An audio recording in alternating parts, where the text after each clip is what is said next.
Welcome back to city news. Anganwadi కార్యకర్తలు CITU నాయకులు collector కార్యాలయం ముట్టడికి పిలుపులో భాగంగా గత అర్ధరాత్రి నుండి ముందస్తు నోటీసులు అరెస్ట్కు పోలీసులు తెరలేపారు. తెనాలి నియోజకవర్గంలోని అంగన్వాడీలకు సిఐటియు నాయకులకు గత రాత్రి ముందస్తు నోటీసులు ఇచ్చి నాయకులను మాత్రం అరెస్టు పేరుతో అర్ధరాత్రి నుండి ఉదయం వరకు ఇంటి వద్ద ఉంచారు. సిఐటియు తెనాలి నియోజకవర్గ కార్యదర్శి హుసేన్ వలీని తెల్లవారుజామున 3 టౌన్ పోలీస్ స్టేషన్కు తరలించారు.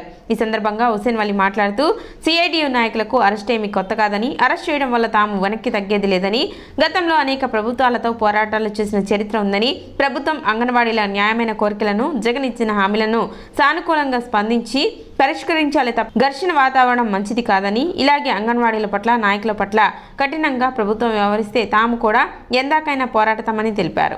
అన్ని ప్రాంతాల్లో జరిగినగా తెనాల్లో కూడా మీరు వెళ్ళడానికి వీలని చెప్పి రాత్రి 12 గంటలకే ఫోన్ చేసి ఇంటికి వచ్చి నోటీస్ ఇచ్చి ఫోటో తీసుకొని వెళ్ళారు. అంతేకాకుండా రాత్రంతా ఇంటి దగ్గర కాపలా ఉన్నారు. పొద్దునే మేము వస్తామలేండి అని చెప్పినా కానీ అలా కాదండి చెప్పి కాపలా ఉండి ఉదయం పొద్దున్నే 6 గంటలకల్లా మళ్ళీ వారే నిద్ర లేపి సరే కాలకృత్యాలు మేము తీసుకొని వస్తామని చెప్పి సరే చెప్పారు. కాలకృత్యాలు తీసుకున్న తర్వాత తీసుకుని చూపించారు. ఇది అంటే ప్రభుత్వం ఎంత దుర్మార్గంగా వ్యవహరిస్తుందనేది, సమస్యలు పరిష్కారం చేయకుండా నిర్బంధాలు చేసి అరెస్టు చేసి స్టేషన్లలో కూర్చోబెడితే సమస్యలు పరిష్కారం అవుతాయని అనుకున్నారు. కానీ సమస్యలు పరిష్కారం కాదు. గుంటూరు నగరాన్ని కూడా అష్టదిగ్బంధం చేశారని కూడా తెలిసింది. అష్టదిగ్బంధం చేసినా కానీ కలెక్టర్ కార్యాలయం దగ్గర ఉద్యమం జరుగుతాయి. ఎంతమందిని అరెస్ట్ చేసినా, ఎన్ని కేసులు పెట్టినా ఉద్యమం అక్కడ ఆగదు. ఎందుకంటే ఇలాంటి ఉద్యమాలు, ఇలాంటి నిర్బంధాలు మాకేం కొత్త ఏం కాదు. కాబట్టి ప్రభుత్వం తక్షణం పిలిపించి వాళ్ళ సమస్యలు పరిష్కారం చేసే విధంగా చేయాలి. అలా చేస్తేనే దీనికి ప్రభుత్వం అధికారంలో ఉంటుంది. లేకపోతే ఈ ప్రభుత్వాన్ని ఎక్కడికి పంపించాలో అందరికీ తెలుసు. ప్రభుత్వాన్ని వెంటనే ఎక్కడెక్కడ చేసిన వాళ్ళ మొత్తాన్ని విడుదల చేయాలి. అలాగే అంగన్వాడీ కార్మికుల కోరికలు తీర్చాలి. తీర్చకపోతే మాత్రం ఇంక ఉద్యమాన్ని ఉధృతం చేస్తామని చెప్పి ఈ సందర్భంగా స్థానిక 17వ వార్డు నందుగల మున్సిపల్ ఎలిమెంటరీ స్కూల్లో శివమణి జన్మదిన వేడుకలను ఘనంగా నిర్వహించారు. ఈ సందర్భంగా స్కూల్లో విద్యార్థులకు పెన్నులు, పుస్తకాలు మరియు పలకలు పంపిణీ చేశారు. ఎంతో కాలం నుండి సేవా కార్యక్రమాల్లో తమ వంతు బాధ్యతగా ఎద్దు శివమణి చేస్తున్న కార్యక్రమాలను అభినందించారు. అఖిల భారత విద్యార్థి సమాఖ్య తరపున జన్మదిన శుభాకాంక్షలు తెలిపారు. సేవా దృక్పథంతో ముందుకు సాగుతూ ప్రజల కోసం ఎన్నో పోరాటాలు సైతం చేస్తున్నటువంటి యువ నాయకులు ఎద్దు శివమణి భవిష్యత్తులో మరిన్ని పోరాటాలు చేయాలని కోరారు. కార్యక్రమంలో ఏఐఎస్ఎఫ్ గుంటూరు జిల్లా అధ్యక్షులు పాసం వెంకటేష్, ఏఐఎస్ఎఫ్ నాయకులు మద్దినేని కిరణ్, షేక్ హనీఫ్, శివ, సాయి, యువ నాయకులు అత్తోట కిట్టు, సుధా, గోపీనాయుడు, తాడిబోయిన కృష్ణ, సాయి, స్కూల్ సిబ్బంది, మిత్రులు, స్నేహితులు పాల్గొన్నారు. మా మిత్రుడు, స్నేహితుడు అయినటువంటి ఎద్దు శివమణి గారి జన్మదినోత్సవాన్ని పురస్కరించుకొని ఈరోజు స్నేహితులు, మిత్రులు అందరూ కలిసి మరి ఉదయం నుంచి అనేక సేవా కార్యక్రమాలు నిర్వహించడం జరిగింది. అందులో భాగంగా ఉదయం మంగళగిరి షారోన్ అనాథాశ్రమంలో విద్యార్థులకి మరి మీల్స్, అదేవిధంగా టిఫిన్ ఏర్పాటు చేయడం జరిగింది. ఇస్లాంపేటలోని ఎలిమెంటరీ మున్సిపల్ హై స్కూల్లో మరి విద్యార్థులకి పుస్తకాలు, పలకలు, పెన్సిల్, స్కేళ్ళు స్నేహితులందరూ కలిసి మరి డిస్ట్రిబ్యూట్ చేయడం జరుగుతూ ఉంది. అంతేకాకుండా సాయంత్రం మరి మన ఇల్లు వృద్ధాశ్రమంలో భోజనం కార్యక్రమం కూడా ఏర్పాటు చేయడం జరిగింది. ఆయన భవిష్యత్తులో కూడా అనేక సేవా కార్యక్రమంలో పాల్గొని మరి ప్రజలకి, స్నేహితులకి, విద్యార్థులకి అందరికీ దగ్గరగా ఉంటూ అందరికీ సహాయం చేసే గుణాన్ని ఏర్పరచుకొని ఆ పుట్టినరోజు వేడుకలో కూడా అందరం కలిసి ఇదే విధంగా ఉండాలని చెప్పి మరీ కోరుకుంటూ, అసెంబ్లీ సాక్షిగా మున్సిపల్ కార్మికులకు ఏమిచ్చినా రుణం తీర్చుకోలేమని మాట్లాడిన సీఎం జగన్ సమస్యలను పరిష్కరించడంలో విఫలమయ్యారని జనసేన నేతలు మండిపడ్డారు. మున్సిపల్ కార్మికుల సమ్మెకు మద్దతుగా బీఆర్ స్టేడియం నుంచి కార్పొరేషన్ కార్యాలయం వరకు ర్యాలీ నిర్వహించి సంఘీభావం తెలిపారు. ఉద్యోగ భద్రత కల్పించాలని, సమాన పనికి సమాన వేతనం ఇవ్వాలంటూ మున్సిపల్ కార్మికుల న్యాయమైన డిమాండ్లను రాష్ట్ర ప్రభుత్వం సత్వరమే అమలు చేయాలని జనసేన నాయకులు ఆళ్ల హరి అన్నారు. ఈ పారిశుద్ధ్య కార్మికులకి నువ్వేమని మాట ఇచ్చావు?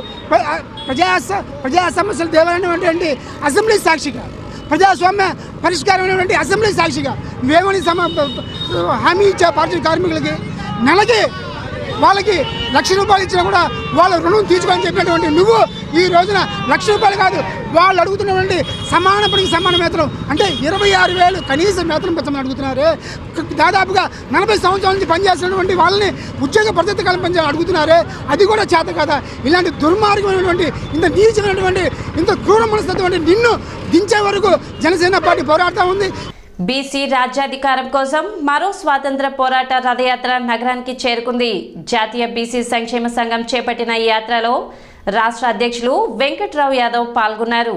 రథయాత్రలో భాగంగా హిందూ కళాశాల కూడలి వద్ద జ్యోతిరావు పూలే విగ్రహానికి పూలమాలలు వేసి నివాళులర్పించారు. ఈ సందర్భంగా లాకా వెంగళరావు యాదవ్ మాట్లాడుతూ బీసీలకు రాజకీయ పార్టీలు సరైన ప్రాధాన్యత కల్పించాలని డిమాండ్ చేశారు. రానున్న ఎన్నికల్లో బీసీలకు 90 ఎమ్మెల్యే సీట్లు, 13 పార్లమెంట్ సీట్లు కేటాయించాలని డిమాండ్ చేశారు. చట్టసభల్లో 50% రిజర్వేషన్ కల్పించాలన్నారు. చట్టసభల్లో బీసీ మహిళలకు రిజర్వేషన్ కల్పించడంతో పాటు బీసీల రక్షణ కోసం ప్రత్యేక చట్టాన్ని అమలు చేయాలన్నారు. బీసీ కులాలకు న్యాయం చేయాలని చేపట్టిన రథయాత్రకు ప్రజల నుండి మంచి స్పందన లభిస్తుందన్నారు. కార్యక్రమంలో నాగేశ్వరరావు యాదవ్, నూకానమ్మ తదితరులు పాల్గొన్నారు. బీసీల రాజ్యాధికారం కోసం మరో స్వాతంత్ర పోరాట రథయాత్ర డిసెంబర్ 7వ తారీఖున ఒరిస్సా బార్డర్ అయినటువంటి ఇచ్చాపురం నుండి ఈ రథయాత్ర ప్రారంభించడం జరిగింది. అన్ని రాజకీయ పార్టీల వాళ్ళు కూడా అక్కడ అటెండ్ అవ్వడం జరిగింది.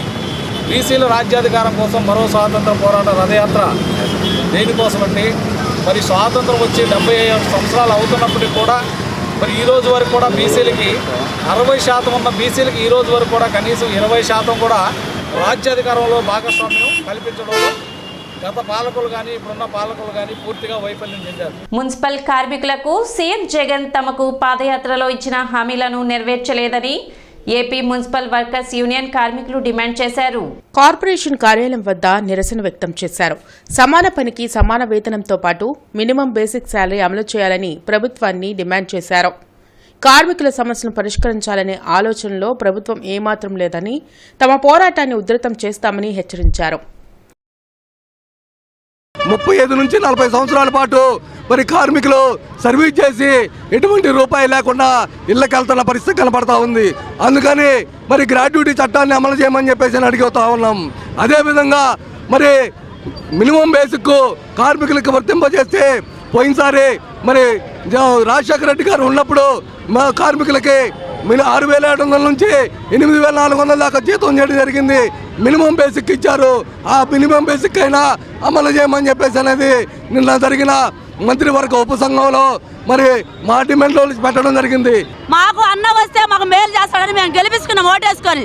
ఆ ఓటు మళ్ళీ నీకు కావాలంటే మమ్మల్ని పర్మనెంట్ చేస్తావా, లేకపోతే సమాన వేతనం ఇస్తావా, అది నెరవేర్చుకో. అంతేగాని నువ్వు మమ్మల్ని బట్టి ఇబ్బంది పెట్టి పోలీసులతో కరోనా దెబ్బలతో కొట్టడం కరెక్ట్ కాదు. మమ్మల్ని అందరినీ నువ్వు దృష్టిలో పెట్టుకో. మళ్ళీ నువ్వు రావాలంటే దృష్టిలో పెట్టుకో జగన్మోహన్ రెడ్డి అన్న. ఆంధ్రప్రదేశ్ రాష్ట్ర municipal union, engineering, town planning, sanitation workers union ఆధ్వర్యంలో కార్పొరేషన్ కార్యాలయం వద్ద ధర్నా జరిగింది.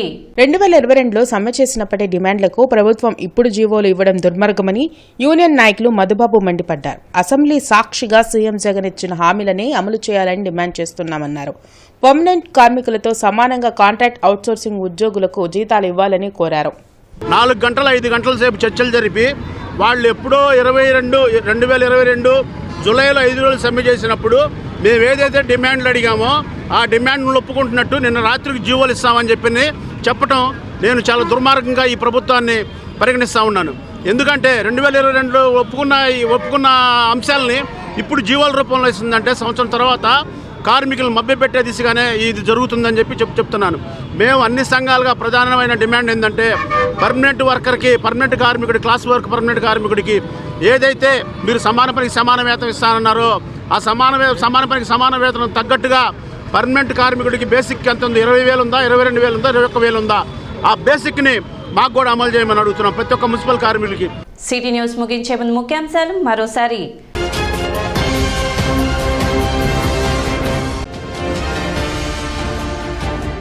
పట్టణ టీడీపీ కార్యాలయంలో తొలి ఉపాధ్యాయుని సావిత్రిబాయి జయంతి వేడుకలు.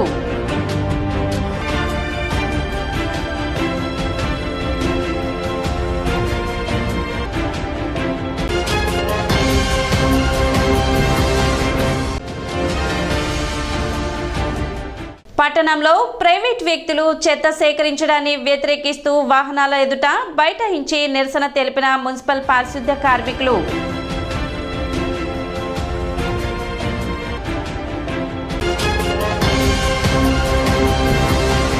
సిటీ న్యూస్ ఇంతటితో సమాప్తం. నమస్కారం.